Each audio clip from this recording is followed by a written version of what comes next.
I, Manisha, am scared to start Hellbent. Last month I finished Ninth House by Leigh Bardugo, and I gave it 5 stars. And genuinely, I am not someone that hands out 5 stars easily. It's very hard for me to feel that 5-star feeling when I'm reading. And then when it's the first book in a series, it makes it quite daunting to go into the next book. So I'm now terrified to start Hellbent because I'm so scared it won't live up to the hype. But I also want to get through my physical TBR. And this lovely book has been sitting on my shelf since it came out. I pre-ordered this book and I never read it. But you know what? I thought, what better to motivate myself than to film a video about it. This will be a spoilery video because it was so hard to not spoil Ninth House. I will not be going through that again. So please read the book before you watch this video. Or if you don't care, come on along for the ride. Okay, I apologize for the angle change. So what I'm going to be doing is I'm going to use a spinner, but don't get too excited. Don't get too excited. It's only going to go from 1 to 4 hours. Because when I was reading Ninth House, and I did use the number generator chooses how long I read, I found the sweet spot was between 1 and 4 hours. I think if it was longer, it's just not as conducive for me to enjoy and like appreciate fully Leigh Bardugo's writing and the world she's creating. I feel like after 4 hours, I'm taking in too much for my itty bitty brain. So I'm going to go and spin the wheel.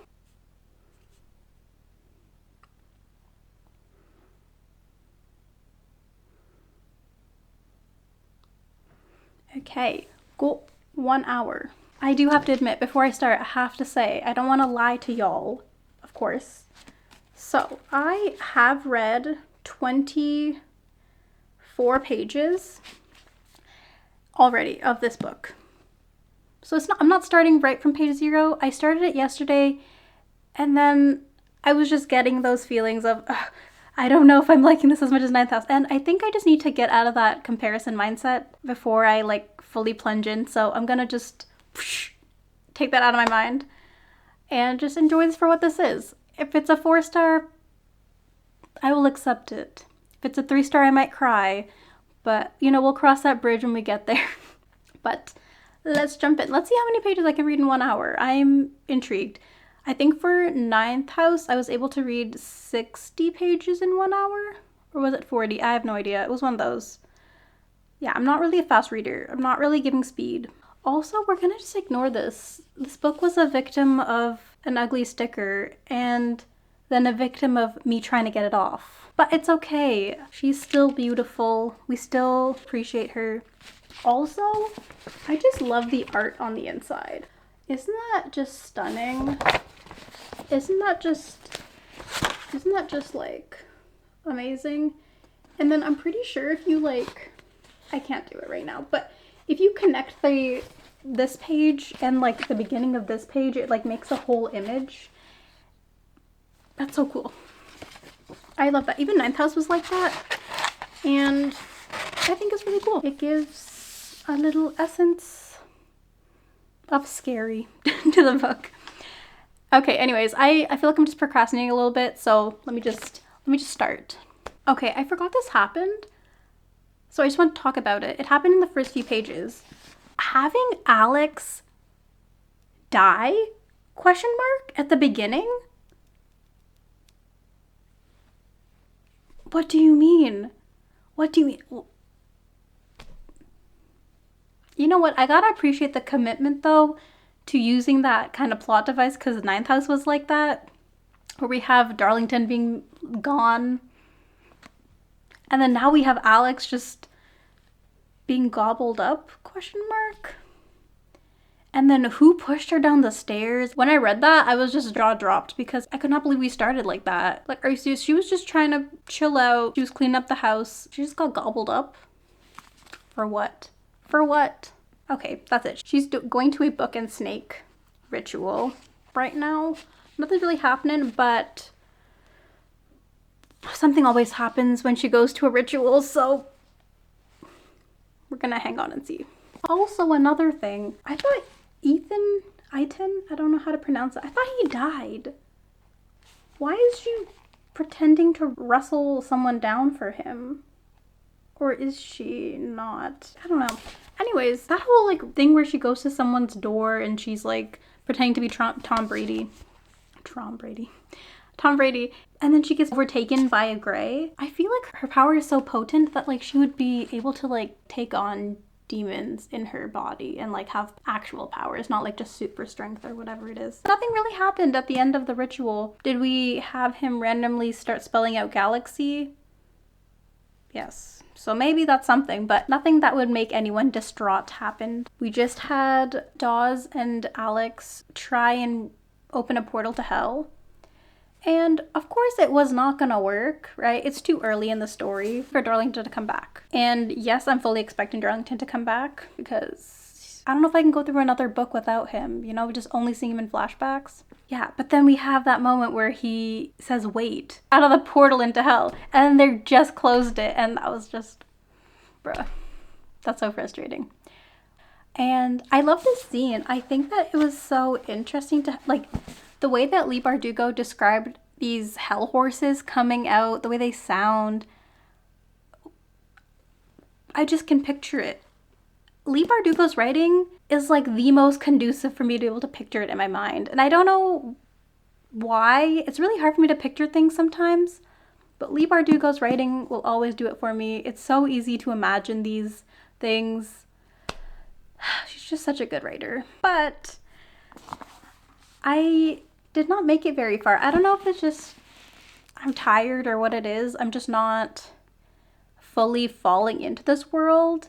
Like, I can objectively tell the writing and the way that she's evoking imagery is amazing, fantastic. But I'm just reading this book really slowly. You know what, though? Maybe that's for the best. Maybe something good will come out of it. I'm just gonna process it slower. Maybe this book is gonna be more heavy, and so I should read it slower than I did Ninth House. Okay, so my reading goal for today is 2 hours. So, we just found Daniel in Black Elm. Why did he come here to Black Elm instead of manifesting in Lock and Key? He is kind of in demon form right now. Okay, so what I realized was I thought Ethan died, but it wasn't Ethan, it was his cousin, Ariel. And I feel like, I don't know. I was just confused about that. I don't think anyone else was, but I was. But now she got stuck working for Ethan, I'm assuming. Oh, Alex, just... I don't know. Hopefully Ethan dies by the end of this book because it's just always trouble when he ends up here in the book. Alex just fell right into that trap. And Ethan got her right where he wanted her to be. That's so annoying. I feel like this is a lot of setup. I thought that this book would focus more on just getting Darlington back, but we really set up like other things. I didn't think Ethan would come back as a part of the plot, but here he is. And I guess that makes sense because these books are like on the thicker end, so you do need multiple plots happening, but it's just not something I expected. I feel like reading this book is just making me feel smarter because I'm just having a great time in Leigh Bardugo's mind. What do you mean the portal to hell is in a library? That's so iconic. And then what do you mean she figured that out by remembering that the inscription above Sterling Library, written in hieroglyphics, says the same quote that Darlington alludes to when she's chit-chatting with him when she sleepwalks to Black Elm? What do you mean? I just love that. That's just so perfect. It's in a library. This book just has so much casual a cappella slander, and I just want to know what happened to Leigh Bardugo between Ninth House and Hellbent, that she was just like, you know, a group that I really want to come after in my next book. People that do a cappella. It's just so random. You know, it happened once, it happened twice, and now it's happening a third time, and just... what have the a cappella people done? Also, just another thing, we're really running with this whole cannonball reference. I feel like it's cropping up really often, and that's either just like the author just found that symbolism really powerful and she just keeps saying it over and over, or it's gonna come back and be something more like poetic. Okay, my final update for today. I think it picked up so much. Yesterday, I was like, am I gonna be regretting this? Because it's a little bit boring, but now I'm forcing myself to read it, and then obviously forcing yourself to read a book, you're obviously gonna not enjoy it and then you're gonna rate it lower. But I think it was just pushing through that a little bit. I made it to page 110. I'm on chapter 12 now. So we officially have Mercy as part of Leith, and that's amazing. I really wanted Mercy to join Leith because I liked her in the first book, especially after she showed Alex that she genuinely cares about her. I was like, we have to get more of her. She's so smart but so caring, and that's like top tier character for me. So yeah, I love that she is officially part of Leith. Well, officially, unofficially, I guess. I don't know how much power Alex actually has to induct members, but yeah. Okay, so we added vampires into this book. I love that. I feel like that's like exactly when the story started picking up.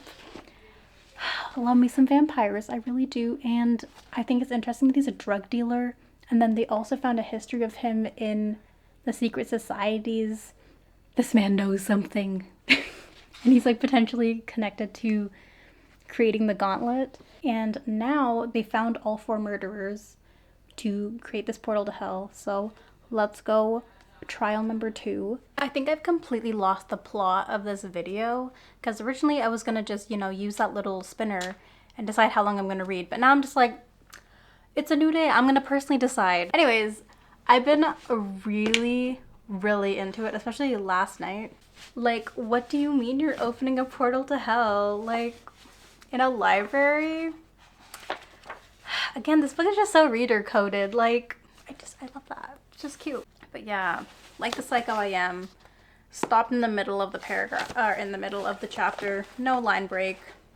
Just how I roll. They managed to rescue Darlington's soul, but now the underworld's like layout is changing, so they're trying to escape right now. But there's like these demon wolves that are gonna eat them, gonna attack them.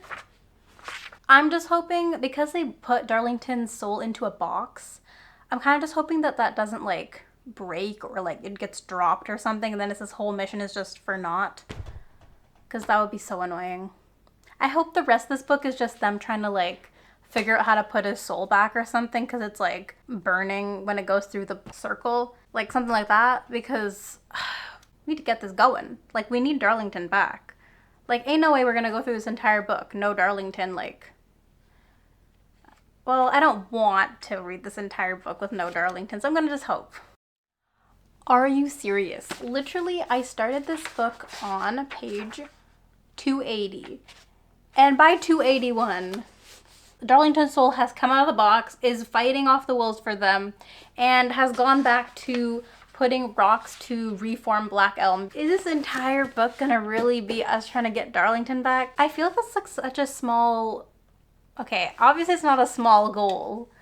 Obviously they're rescuing him from hell. I feel like so many plot points are being put into place that are more interesting, in my opinion, than them going through these rituals trying to get Darlington and then it works or it doesn't. Like, I don't know. Like, I'm more interested in the mystery of all these murders than they're trying to get Darlington back. Like, just do it already.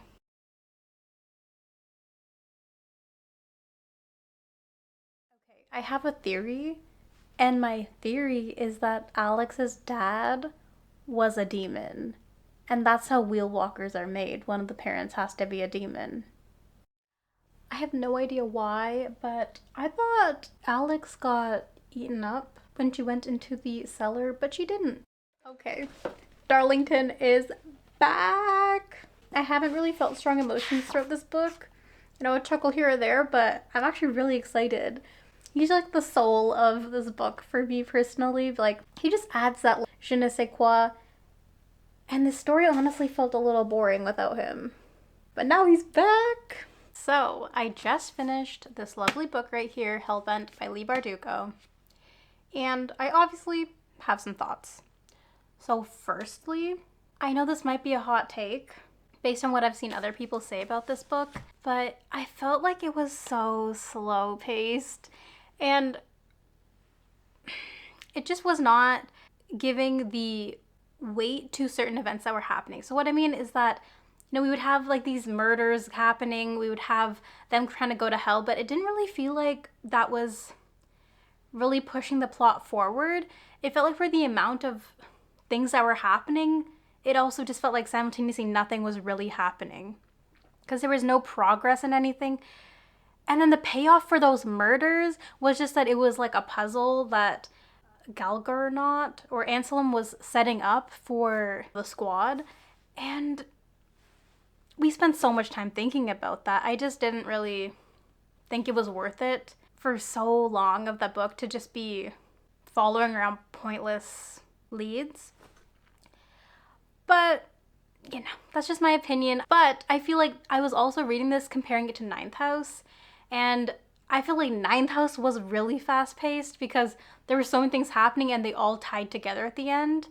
And like they all had a reason for happening that was valuable to the plot. And I'm not really someone that I enjoy slow paced books, especially not in a fantasy or supernatural context. I feel like those genres in my head just automatically connect to a either medium or fast-paced book.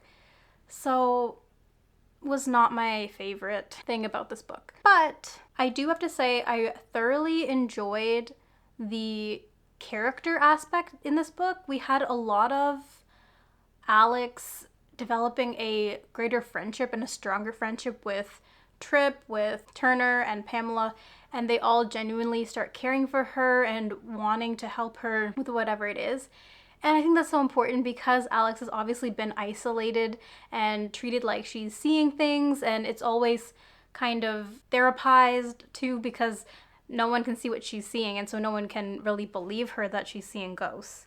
So it's so great to have people around Alex that, one, know she's telling the truth, and two, are willing to just, you know, go along with her crazy plans and plots. I feel like I just love Alex. She's just such a amazing character, and she just deserves the world. Also, then having Il Baston, am I pronouncing that right? Probably not, but it's okay. That's how I say it in my head. Having Il Baston kind of develop a personality more in this book. You know, it was kind of letting people in based on what it thought was right, and especially when we see that the house is letting in Darlington, even though technically he's a demon, and it was playing along with Alex kind of lying to, I forget who it was, but she's cleaning the house, and then she's like, oh, it's such an old house, and then she's going down the stairs and like the step like creaks really loudly to emphasize that. And I thought it was just like fun. It adds to like the whimsy of the world. Okay, but my main problem was that, one, it was slow, but then also we have these situations that the gang is getting into, whatever it is, they're in hell and they have to like trick someone, or they're like, oh, how are we gonna do this? And I just feel like it was very predictable, and I just feel like it wasn't holding up to what my expectations were, because I feel like with Ninth House, I had previously read Ninth House, so I was rereading it, and I was still surprised while I was going through it, considering I didn't really remember a lot. But with this book, I was just, within a little bit of that happening or it coming like to fruition, I was like, okay, they're gonna do this. And I think besides me guessing that Anselm was the villain, I guessed everything else, and it was really annoying. I just have that expectation that Leigh Bardugo will kind of subvert what you think will happen. And of course, that's kind of subjective. Like, obviously, if you're newer to the genre, you're not going to be expecting things as much. Or, you know, if you're just kind of reading it more just for enjoyment and you're not really engaging and thinking, oh, what's going to happen? Then, yeah, you're just going to be along for the ride and you will probably enjoy it. But I feel like I went in kind of guessing and wanting to, like, think about what was happening. And it was just very easy. And then we spent, okay, you know what? Maybe this was stupid of me because this book is fully called Hellbent. So maybe I should have assumed that this book was going to be tackling, for the majority of it, how to get Darlington out of hell. But I wish that, like I had said earlier in this video, that Darlington got out much sooner. I don't know. I just feel like it was kind of like, okay, yes, the first time they do it, they're letting a demon out. Okay. And then the second time, I don't remember what happened, but they end up getting like chased by wolves and then they have to like leave. And it's just like, I don't need to see all these failures. Like, I get that there was a purpose to them, but like, that's exactly what I mean. Like, these bigger things that are happening are like only affecting the plot, except for the first time. Obviously, Gallagher not coming out of the portal at the beginning was a big thing, but it's just like adding very minor things. And I understand that a book is made of just minor occurrences that just kind of build up on each other. I don't know. I just feel like the things that were happening were not equivalent to how much they actually affected the plot. Like, if something major happened, it didn't really affect the plot a lot. I don't know. It could also be that this book is suffering from second book syndrome, where it's just leading up to the third book, which, you know what, then I'll come back to this book and have a lot more appreciation for it. But this was just a whole lot of setup. Like, nothing really happened. It wasn't like Ninth House where there was significant plot progression. And then the last thing that really kind of took me out of it was that there was a really distinct line between magic and reality. And I feel like in Ninth House we got a very good mixture of the magic is kind of around you, or like the Greys are attacking her in places that are not necessarily connected to magic. It's not in Il Baston, it's not in one of the house's mausoleums. It was like her in a grocery store getting attacked or whatever it is. And it was much more the magic aspect could happen anywhere. But with this book, I feel it was very contained to you're either in the library, which, love that. I love magic in a library. Like, come on. But it was either in the library or was in Il Baston or was in a mausoleum. It wasn't happening in the street. Like, yes, the demons are like attacking them and like they're on the street, but like it's not impacting anyone around them. Like, no one is able to interact with that. Like, when Alex is attacked by that golem or whatever, it was like a gray on steroids. People saw that happening. They didn't see the gray, but they saw her reacting to it. But here, no one is involved except for the people that are in our little core crew, which just really sidelines environment. It doesn't really matter where it could be taking place. It's relevant to where the person is. And that was not my favorite thing, because a lot of what I loved was that you didn't know what was going to happen in Ninth House because something could happen anywhere. For example, when all of the demons are like outside Il Baston, like the fact that no students in Yale were found drained, or if Turner wasn't like, oh, there's been an increase in calls that kids are sick, like they're more fatigued or whatever it is, like they're turning up in the ER, blah, blah, blah. Like, there's no mention of that. Like, the fact that they're, like, the demons are not interacting with anything, and these demons can interact with humans, like anyone. It doesn't need to be part of the crew. Like, there's no, yes, they came out of hell following them, and I guess they'd be, like, the most attracted to the person that brought them out of hell to torment them and get that feeling of helplessness and feed on them that way, but they're on a college campus. They could be doing that to anyone, right? And we never get references to that. And so that just takes it out of the context of Yale and it really impacting anyone except for our main characters. I did love learning more about Trip. And I do enjoy when kind of side characters come in and become more important and integrated into the crew. So that's why I loved Mercy coming in. And so Trip, like, learning his whole backstory where he's just kind of neutral. No one really likes him a lot. No one really dislikes him a lot. And he perceives that about himself. That obviously makes you sympathetic to him because, I don't know, Trip really grew on me. And I like that he became a vampire because I like vampires. Like, I think it's interesting. I think it's fun. And he's still technically a good guy because he has his albatross. He just adds, I don't want to say fun or goofiness, but he just adds a certain lightness to the group because everyone is so serious. And I hope that Mercy and Trip kind of have a little moment, like where they're going on a quest in the next book or they're doing something and then they kind of grow together and Mercy kind of works through her trauma with frat boys or her feeling that she's lacking security when she's around frat boys. Because I really like both of them. I love Mercy and I really like Trip now after this book. So I'm glad he didn't bite the dust. My overall rating for Hellbent is a 3.5. It's a 3.25 or a 3.5. It was Overall, it was just fun. I really like this world. I like being in this world. I think Leigh Bardugo is obviously an amazing writer, story creator, world builder. So, you know, obviously, as a baseline, this book was very good. But again, rating is subjective, so having a slower pacing for me lowered the rating a little bit. And then having a lot of predictability was not my favorite. But, you know, we got some solid character development. We got people, and having Darlington become a demon was fun, interesting, cool. And he's kind of leashed to Alex, so. Anyways, that is my full review of Hellbent.